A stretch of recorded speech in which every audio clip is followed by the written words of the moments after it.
Reservation को लेकर supreme court का फैसला आया, आपने भी कहा है कि सीपी पर सब लोग इकट्ठा होंगे, क्या कहना चाहेंगे इस पर, क्यों भारत बंद करना चाह रहे हैं आप? सर्वप्रथम क्रांतिकारी हम इसलिए समर्थन कर रहे हैं कि इस समाज की लड़ाई है और समाज जब भी आगे आएगा तो हम लोग हमेशा साथ रहेंगे, चाहे कोई भी आए। पर इसमें समाज बटा हुआ है ना, दो भागों में देखिए। देखिए, जिसका पेट भरा है वो करेगा, हाँ, जिसके पेट में कुछ है नहीं वो करेगा। क्योंकि जब क्रीमी लेयर लगेगा कोई करोड़पति के उसको कोई असर होना नहीं, कोई क्यों वो बाहर नहीं होगा जरूरत ही नहीं है ना, उनके बच्चे तो बिजनेस माइक इसको दे दो ना वो लेकिन आज एक नॉर्मल आम आदमी जो है, आम आदमी जिसकी हम बात कर रहे हैं क्रीमी लेयर की, बार बार बात करें क्रीमी लेयर, एक आम आदमी नॉर्मल एक साल में 3 लाख इतना भारी जिम्नास्टिक में जिम वहाँ पे एंट्री बंद हो जाएगी। हम इस बात को कह रहे हैं, क्रीमी लेयर का हम विरोध कर रहे हैं। अगर क्रीमी लेयर का विरोध करना अगर वो है विद्रोह है, हाँ विद्रोह ही हम साफ कहते हैं। तो क्रीमी लेयर को तो मना कर देना सरकार ने भी, देखिए सरकार कह जरूर रही है, आप याद रखिए अभी कोई 9वीं अनुसूची में तो वो पढ़ा नहीं है। जब 9वीं अनुसूची के अंदर वो नहीं है तो आप समझिए कि वो कैसे उसकी बात पर विश्वास कर ले। कोई अध्यादेश सरकार लेकर आई हो, कोई बिल लेकर आई हो उससे रिलेटेड, सुप्रीम कोर्ट का जजमेंट आने के बाद से अभी तक सरकार ने सिर्फ बयान दिया है, कार्रवाई कुछ नहीं करी है। जब तक कार्रवाई नहीं होगी जब तक हम कैसे वो मान लें? तो आप चाहते हैं अध्यादेश लाए सरकार? हम तो कहते हैं कानून लेकर आए, 9वीं अनुसूची के अंदर डाला जाए ताकि कोई छेड़खानी बार बार तो ना करे। हम तो ये बात कह रहे हैं।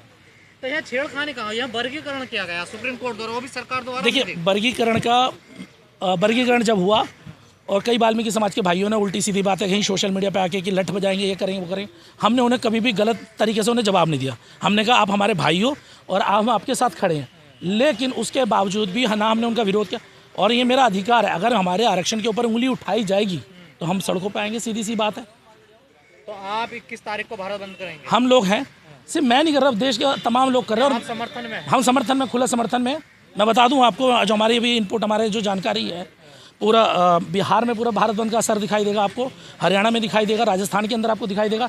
चाहे दिल्ली के जो पेट भरे हुए लोग हैं वो असर करे या ना करे उनको, लेकिन देश में और भी लोग हैं जो सामाजिक संगठन चलाते हैं, जो समाज के लिए लड़ते हैं ज़मीनी स्तर पे, जिनकी जेब में 1 रुपया हो ना हो लेकिन समाज के लिए संघर्ष करने से पीछे हटते नहीं है। वो लोग सड़कों पर उतरेंगे, मैं आपको दिखा दूंगा। मतलब जो दिल्ली के जो अपने आप को ठेकेदार समझ रहे हो, ठेकेदार ना समझे हैं। मैं ठेकेदारों की बात नहीं कर, मैं ये क्या नहीं ठेकेदार, समाज का अपने आप को ठेकेदार समझ। अब लोगों में ये आ गई है ना, स्थिति बन चुकी है। अगर आप समाज के साथ खड़े नहीं हो सकते तो समाज के उस तरह विरोध भी ना करो ना। अगर हमारे किसी भाई ने ऐलान कर दिया, मान लिया हमने किसी भाई ने ऐलान कर दिया, और उसके बाद पे आपको सोचना चाहिए कि क्यों ऐलान करा। अगर आज आरक्षण के लिए आप लोग नहीं खड़े होगे तो आने 10 साल बाद भी आप आंदोलन नहीं खड़ा कर पाओगे। कैसे कर लोगे? आपसे केस तो लड़े ही नहीं जाते। पर यहाँ ये कहा जा रहा है, चाल है ना, आपस में लड़ाने की चाल है। देखिए, चाल तब सफल होती जब हम उनसे लड़ते, हम नहीं लड़ रहे। उनका 20 तारीख को प्रोटेस्ट है, हमने कहा ठीक है आप करिए, आप 20 तारीख को प्रोटेस्ट करिए, हमने मना नहीं करा। उन्होंने अभी पीछे लगातार मीटिंगें वो कर रहे हैं, हमने उसका विरोध नहीं करा। लेकिन क्या मेरा जो अधिकार है क्या मैं उसे नहीं करूँ? अगर मेरे रिजर्वेशन के ऊपर बात आएगी, क्योंकि देखिए मैं आपको एक बात बता दूं, बुरा मेरे छोटे भाई बुरा न माने, भाई है ना, भाई बता रहा हूं, तो इसको बातचीत कर सकते उस बात को हमने कोशिश करी, लेकिन कुछ ऐसे लोग थे जो नहीं चाहते थे कि हम आपस में बात करें। और लगातार जो हिंदुवादी संगठन, मैं देखिए मैं कहना नहीं चाह रहा, लेकिन हिंदुवादी संगठनों के साथ वो बैठकर मंदिर की लड़ाई लड़ोगे। अरे जब मंदिर की लड़ाई लड़ोगे तो आरक्षण की लड़ाई कैसे लड़ लोगे, ये बता दो मेरे मतलब।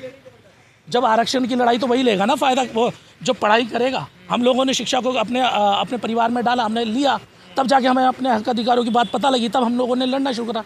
लेकिन अगर आप लोग नहीं सुनोगे हमारी बात को, नहीं मानोगे हमारी बात को, तो हम कैसे वो करें? भाई कोई तरीका तो होगा। अब मैं जैसा कहा जा रहा है, जानबूझ के ये सरकार की, सुप्रीम कोर्ट की चाल है कि ये लड़ाया, समाज को लड़ाया जाए, बांटा जाए। आपको भी लगता है ये चाल है? देखिए, लड़ाने की बात तो तब आती जब हम आपस में लड़ रहे होते। हम तो अपने हक अधिकार की बात कर रहे हैं।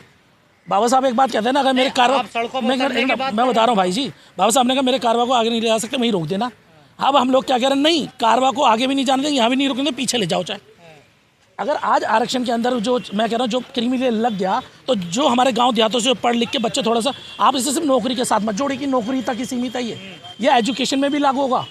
आप याद रखिए, 3 लाख की अगर सालाना इनकम है, आज एक कोर्स करने के लिए 4.5 लाख से ऊपर हमें पेमेंट करनी पड़ती है। 12th के बाद आप कोई भी कोर्स कर लिए 4.5-5 लाख का। अगर आपको लगता है कि हमारा काम बहुजन समाज के लिए महत्वपूर्ण है, तो आप हमें आर्थिक सहयोग के लिए सीन दिखाए गए QR कोड स्कैन और फोन पे और गूगल पे और UPI और बैंक अकाउंट में कर सकते हैं। फोन पे, गूगल पे 9250529129, UPI 9250529129@YBL, bank account state bank of India AC 104299462008 IFSC code SBIN 000653। आपका छोटा से छोटा सहयोग समाज और हमें और मजबूत करेगा, जिससे हमें बहुजन पत्रकारिता में और निष्पक्ष बनाने में मजबूत करेगा। जय भीम, जय भारत।